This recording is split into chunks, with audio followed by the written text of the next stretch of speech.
Пані та панове, 50 Ladies and gentlemen, day 52 of the Russian invasion and the 9th year of the Russian war against Ukraine. My name is Andriy Shevchenko, and on behalf of the Mediacentru Ukraine team, I would like to welcome all the journalists here who are highlighting our fight for freedom. And we have a special event today. We have Mr. Vadym Krasnooky, leader of Medheads, a famous Ukrainian band. And Vadym has come here today to expose us to the premiere of his new song dedicated to the cruiser Moskva, or to be more precise, to the precise missile attack by Ukraine's armed forces on the cruiser Moskva. Vadym, without further ado, please tell us more about this song and what was the source of inspiration. Glory to Ukraine. Thank you for this opportunity to be here to converse with you and present the new song. Well, of course, all the events that have been unraveling in Ukraine recently are very challenging from an emotional perspective. And most of my songs were quite positive in the past, but we are living in different times. As an artist, as a singer, I do understand that songs can serve as a weapon, so I have to utilize this weapon to the best effect. For a long time, I could not even take up a guitar into my hands. Slowly and gradually, I started performing again, but unfortunately, I was not able to write any new songs, and I could not really understand what the reason was. Well, maybe there was no reason for celebration, and finally, we have this great reason for celebration thanks to our military. Several days ago, the cruiser Moskva sank, and basically it followed the Russian warship, and I really hope that Moscow as a concept will follow suit as well. Vadym, weird times, right? So an act of destruction associated with the death of people evokes some positive emotions and reasons for celebration. It's not typical of me to have positive emotions and feelings because of that, but at the same time, I understand that this is the only reason that we have for inspiration and motivation, and the best thing we can do is to have a smile on our face and send our enemies to the hell. Vadym, go ahead. Let's listen to your new song.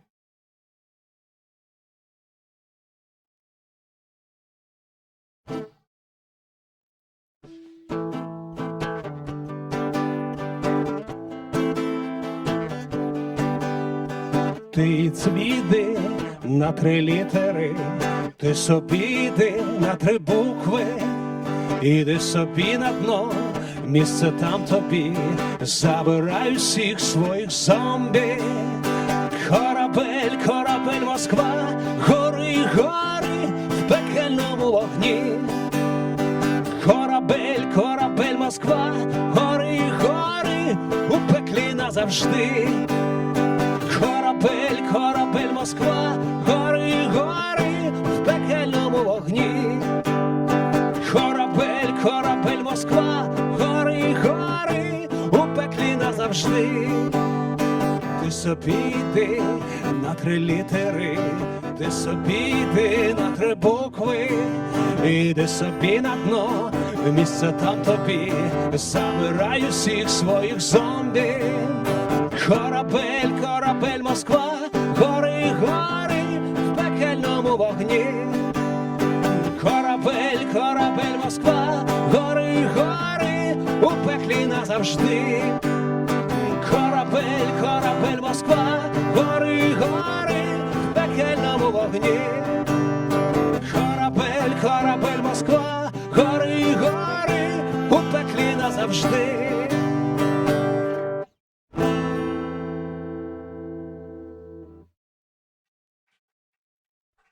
Дякую. Thank you.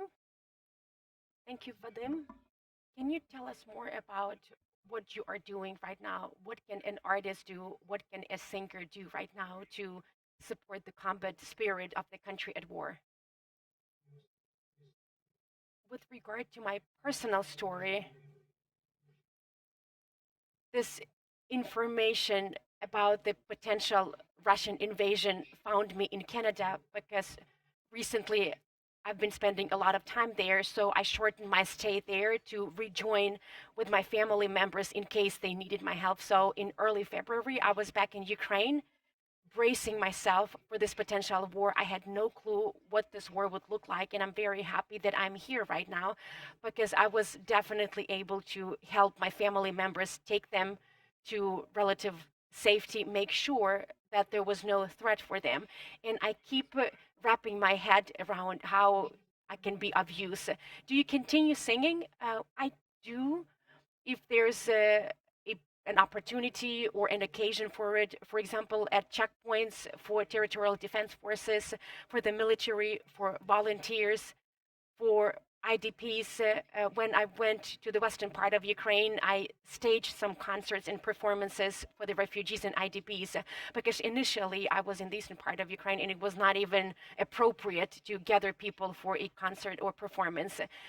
So in that part of the country, I tried to be of benefit in a different manner. For example, I transported some assistance to our military, like radio stations, walkie-talkies, etc. Music is what I excel in. This is something that I love doing, and whenever there's an occasion, I try to engage in it. If there are any questions from the audience, please give me a signal. I have another question to you, Vadym. You've spent the last several years in Canada. What are they saying about this war? What do you hear from your Canadian friends? Do they comprehend the scale of this battle, and do they understand that this is a battle engaging all of us? They do have a very good understanding of this war because there are a lot of Ukrainians in Canada, and in the face of danger, people started galvanizing into action even before the outbreak of the war.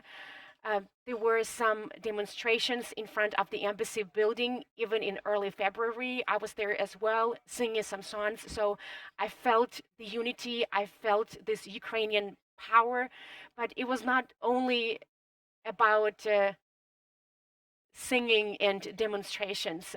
Well, back then, people tried to exert influence on their politicians in this fashion.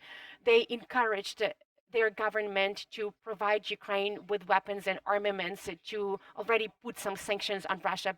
It was not really effective at that time, but with the unraveling of the tragic events in Ukraine, the number of international campaigns and rallies was mounting. I know some people in Canada, in the US, in other countries, they started raising funds for humanitarian aid, for bulletproof vests, and some other personal gear required for our military. It's a process that continues day in, day out. They stage demonstrations and campaigns on a daily basis. There are more and more people involved, and there's more and more money raised. Any other questions? Natalka Volosatska, 1+1. Vadym, can you tell us a story behind the creation of this song? So maybe it was circulating in your mind for several days, or you just sat down and composed it. I had other ideas. I had other songs, potential songs about the war, but nothing that I could feel that I was ready to sit down and put it on paper. But this song just sprang out of nowhere. I realized that this is something that we desperately need right now, and this one was much better than all other melodies and songs that I had battering my mind before. And I think that this song was created not only because this warship sank the other day, but basically this cruiser transformed into a symbol of our enemy. It's one of the images that we are battling against. And I think the fact that this flagship sunk is a good representation of the future of this war machine. This is the first public presentation or public performance of this song. I don't really have any other plans at this point. We cannot really utilize any standard business approaches and practices right now, like during peacetime. So we cannot really promote the song in a regular fashion. If you do not really have a heavy armament, then you take a javelin, for example. So my javelin is a guitar, and that's why I decided to present the acoustic version of this song. I want to receive the feedback from my friends and acquaintances, and the response has been very positive, so I will definitely have it recorded in a studio. Any other questions? Then the last questions from me. Tell us what you think about a link between art and war. Art is ubiquitous. It's always present in any times. I had my first personal encounter with the war in Ukraine back in 2014, and back then I realized that this power was much needed. On the one hand, this is something that we need to sustain the combat spirit among our military and among all our citizens, because we are one large and sizable army right now. On the flip side of things, this is something that will endure even after the war, and it will be a historical reminder of these events. It's important to have these events etched in our memory, in our history, because we will all come out wounded and traumatized after this war, and we will have to process this trauma somehow. We will have to live in a new reality with multiple human losses. There will be a lot of destruction. We will have to rebuild our country, which we will definitely do. We will have enough energy and strength to do that. But I think that art and songs will be something that will continue supporting us in dire times, and we have a multitude of people who are already doing that. Do you have a medicinal or healing song for all of us today? Well, I have one in my arsenal, and I will sing the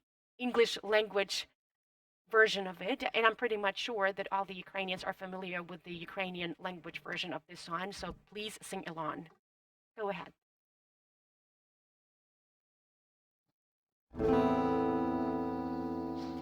When all you see is darkness, can't move your feet from the floor, don't know which way you're going, what are you hoping for? Feels like there's nothing out there, you think you've lost your sight, they tell you you're not gonna make it. Remember, there's always a light. As long as you can see the sun come up each day. Oh, there is a way. You may not see it now, but all you have to say.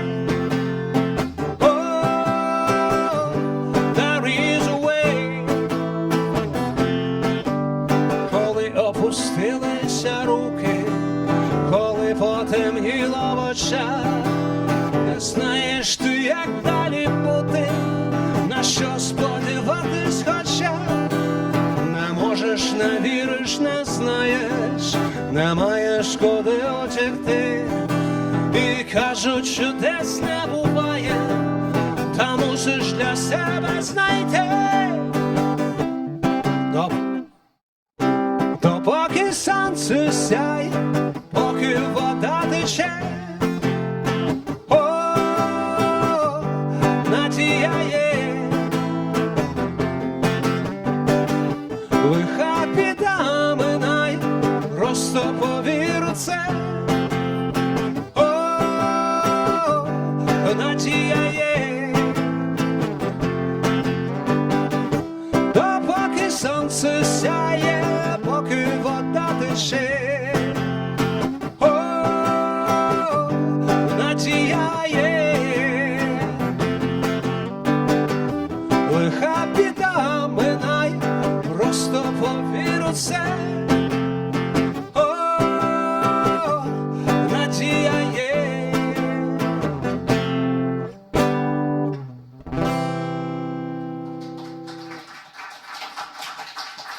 Дякую. Я також хочу. Thank you. Taking advantage of this opportunity, I want to express my sincere gratitude to all the journalists, Ukrainian journalists and journalists who have come here from all over the world, all those journalists that hear about the development in Ukraine. You are a powerful force to be reckoned with, and you are doing a very important deed within this war. Vadym Krasnooky, the leader of Medhets, a Ukrainian band. Thank you for being with us.